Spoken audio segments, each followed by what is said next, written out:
Hello and welcome to Super Insider, Australian Retirement Trust podcast series on investing, the economy, and making sure you retire well with confidence. Today we're in Meanjin, otherwise known as Brisbane, and I'd like to pay my respects to the Turrbal and Yuggera elders, past, present and emerging. Now, my name is Anne Fuchs. I'm Executive General Manager here at Australian Retirement Trust, and I'm responsible for advice, guidance and education for our 2.2 million members to help them make the best possible decisions so that they can put their feet up and enjoy their retirement. With me today is someone who plays a massive role in that respect, helping out those 2.2 million members, Luke Caruana, Senior Manager of Advice Delivery here at Australian Retirement Trust. Hi, Luke. Hi, how are you going? Yeah, good. It's very exciting to have you here. Yeah. We work together day in, day out, the team, and so it's really good to have you here. Great to be here. Looking forward to talking all things retirement. Now, before we do that, though, it's obviously very important. We know this, particularly in financial advice, that compliance is happy with us. So I just want to provide our general advice warning for our listeners. I need to let everyone know what we're going to talk about today is general information only. Any advice doesn't take into account your personal situation. You should consider your circumstances and think about getting personal financial advice before acting on anything we discuss. You should also consider the relevant product disclosure statement and target market determination before deciding to acquire or continue to hold any financial product. You can find this information on our website or by calling us on 13 11 84 if you're a super savings account holder, or 1300 360 750 if you have a Q Super account. Okay, Luke. So the concept of retiring well with confidence is something we speak about at Australian Retirement Trust every day because it is our singular purpose for coming to work. What does that even mean? The average member would say, well, how much money do I need to retire well with confidence? Yeah, and look, it's a really good question, but when we're speaking to members, often we say it's not the right question. So a lot of members will come to us and say, I need to get to $200,000 in super, I need to get to $500,000, or some might even say I need to get to $1 million in superannuation. What we try and talk about is not really the amount of superannuation, it's what it will provide for you, what it will give you in retirement. So those are the really important conversations that we're having with members every day about what do you need, what does your retirement look like, and what you need from your superannuation to actually generate that income in retirement and make sure that it lasts for you as well. And I guess everybody is different. Superannuation as a system is, in accumulation phase, it's a very collective experience, but when you get to the end of your working life, the circumstances are so individual. What are the things that members need to be thinking about to determine what is the right amount of money for them? Yeah, I think you're right there, and individual is really the key to it all because, again, often people, when we're speaking to them, they've been working for decades, they've been saving, trying to accumulate, pay off their mortgage, raise children, all of those sort of things. And then as you're preparing for retirement, it's really about saying, what's the sort of retirement that you want? So it's important to start thinking about what do we want retirement to look like? What sort of things will we be doing? How early do I want to retire? Do I want to do part-time work? Because all of those factors will really change the answer for you as to how much money is enough. Most common question we get when people are speaking to us at Australian Retirement Trust is, how much is enough? But you would see from some of those things that I mentioned that there isn't just one answer. It really is an individual answer for each individual person. And so I guess, depending on how physical your role is, you're probably more likely to be very keen to maybe wind back the hours earlier because you're tired. Yeah, exactly right. Or look for a career change, right? These are the important things because a lot of members really do focus around 60, got to get to 60, I can't really work beyond that. But we have members working in their 70s and happy to do it. So again, it really comes down to, what do you want your retirement to look like? What are you preparing for? And that will help you sort of answer those questions because when people speak to us, then we can really help them plan out what's going to work for them and their family. To your point, some people work very physical jobs. Some people are also caring. So they might be working, caring for a partner, caring for children or elderly parents.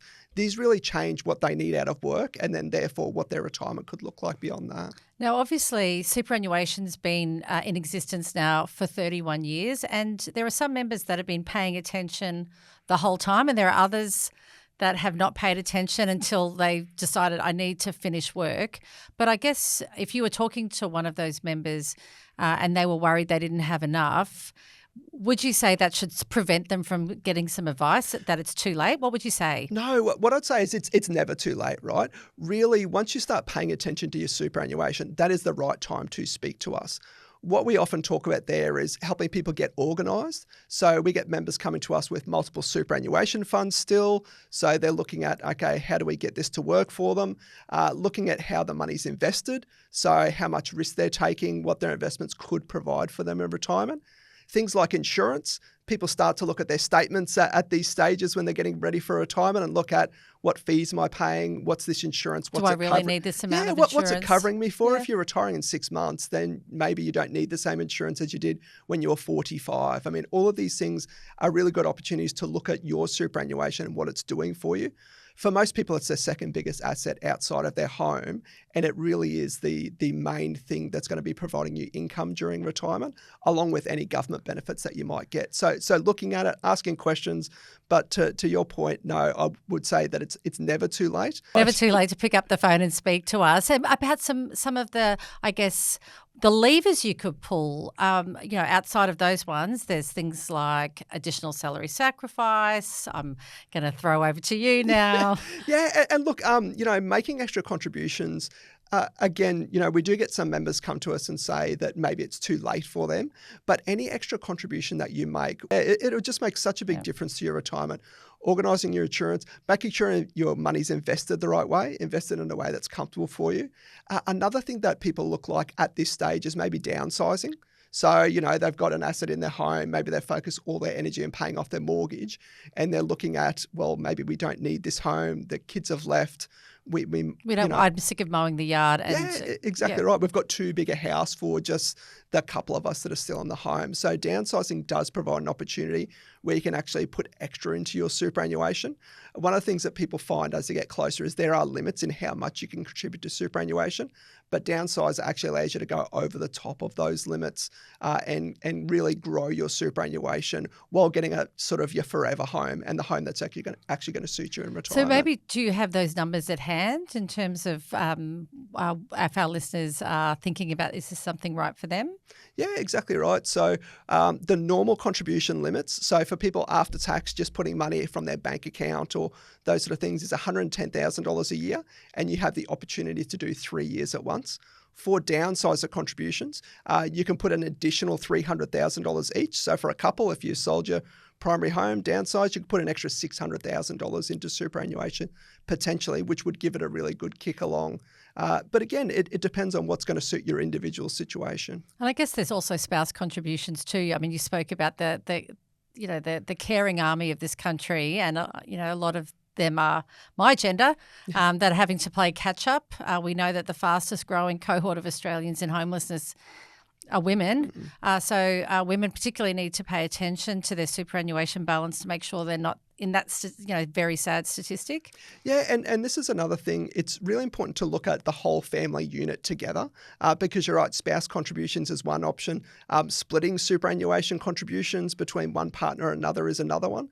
And then also you start to get into what strategies you might have to try and get the most from Services Australia, from Centrelink, age pension, potentially disability support pension, New Start allowance, even things like healthcare cards. They make such a difference because anything you can get from the government to support your own retirement means that you're using less of your own money and making that last more and more for yourselves. And I guess that is a thing that we are seeing, a theme. And I don't know if you have any personal reflections after speaking to so many members over the years, that members do worry about once they've retired, they've made those decisions, they're retired, they're maybe being a little bit frugal and maybe they could be enjoying their retirement a little bit more. Yeah, and this is something we see at Australian Retirement Trust, but it's also something the government has noted in their reviews of the industry overall, is that obviously you have some members, some Australians who do spend their money quickly, but by and large, the bigger issue, I suppose, is people being very frugal, having a lot of money in their 80s and 90s and just not having enjoyed the retirement that they potentially could have. And so that's why, from my perspective, it's really good to sit down, speak to the superannuation fund, or also get professional financial advice. This is the time when it would just make such a big difference as you're preparing for retirement to get the most of you can out of your money. Getting to your 80s and having a big inheritance left to the kids, that's not what most people dream about when they're thinking about retirement. They're thinking about caravanning, or they're thinking about going overseas, or they're thinking about renovating the home, or being able to help their kids at that time, set up things for grandchildren, those sort of things. I mean, that's what people really think about as retirement. Being, in your 80s or 90s and giving a big inheritance is probably not what people dream about typically. No, you are right. And I think probably to your point about having that conversation about what a great retirement looks like is important. Yeah, and look, there's lots of options. I mean, we've spoken a lot about, thinking about what your retirement looks like, and that's very important. Budgeting is a bit of a dirty word, and you don't necessarily have to scratch down, we're going to spend this much on groceries or this much at the hairdresser. But having a Don't talk about that. Yeah. Don't mention the war. But having a really clear idea on what you want your retirement to look like is very important, right? Because otherwise you can get in the situation where you're very frugal, you don't want to spend any money, and you just let this superannuation accumulate and grow in the background. So that's quite important to have a budget there. And then there are a number of options for actually giving you that income in retirement. So a retirement income account is probably the most common one that people would know about. Basically turning your superannuation from a lump sum into a regular fortnightly income. Got a lot of flexibility. Tax-free fortnightly income. Yeah, tax-free, very, very flexible up and down. Can take out lump sums, so a lot of people do choose that option. But there are other options, potentially with some Centrelink benefits as well, that will give you an income for life. So Art has a award-winning lifetime pension. Award-winning, you just dropped that in there. That's right. Accidentally. Award-winning. But that's, not as flexible. But the trade-off is you're going to get an income for as long as you live. And we see a lot of members using a combination of different things. So looking at an income account, looking at a lifetime pension, getting something from the age pension, maybe even doing a bit of part-time work. And all of that forms the income that they actually get in retirement. So a question without notice, but a rule of thumb around people thinking about what's the right number for me, and they're probably looking at their annual salary and thinking, well, by the time I get to retirement, I'll have paid off my mortgage and I won't need anywhere near as much as that. So what are your reflections of talking to members about what their expectations are compared to their salary today? Yep. A rough rule of thumb is to use 2/3 of your income. So if you're on $60,000, you might say $40,000 is our benchmark. If you're on $100,000, you might be $65,000 as your benchmark. But really, again, to the point that we raised earlier, it is very individual, because if you're still supporting children, as some people are in retirement, that would be different. If one partner's still working, that would be different as well. But there's, a lot of different answers, but 2/3 is a very general rough figure. Again, to go back to the budgeting word, look at what you're spending, look at what's coming in now. If there's things that'll be gone, like private school fees or mortgage, you can sort of take those away and get a really clear idea of what you want to do in retirement. So, Luke, final message. If a member is sitting and looking at their ART account, and, we've had some stellar investment performance, which I've had Brian Parker on the Super Insider podcast series talking about, and they're thinking, all right, I need to start paying more attention. I wonder how much I need to live on in retirement. What's your one sort of piece of advice? Yeah, the one piece of advice is help is there. So contact us, and I think really professional financial advice at this point is really, really worth it. Get a individual plan, look at what that would look like for you and your family, and try and make the most of your situation. Yeah, that's great, Luke. And look, for our older members, make sure you tell the young people in your life. I use this analogy. I drive everyone crazy at work with it. The slip, slop, slap. Like, my mum's generation didn't put on sunscreen, and so the consequence was a lot of skin cancer. My generation have put on sunscreen. So I'm hoping this next generation of young people are putting on their superannuation sunscreen, which is code for know what your superannuation is, log in, know your account, and start paying attention, because the earlier the better. Yeah. Luke, it's so fun to have you here on today. It's like we brought our office into the Super Insider program. So great to have you. To our listeners, you can share us on your social media, find us on Spotify, Apple Store, you name it, and we'll see you again soon. Thanks so much. Thanks, Anne.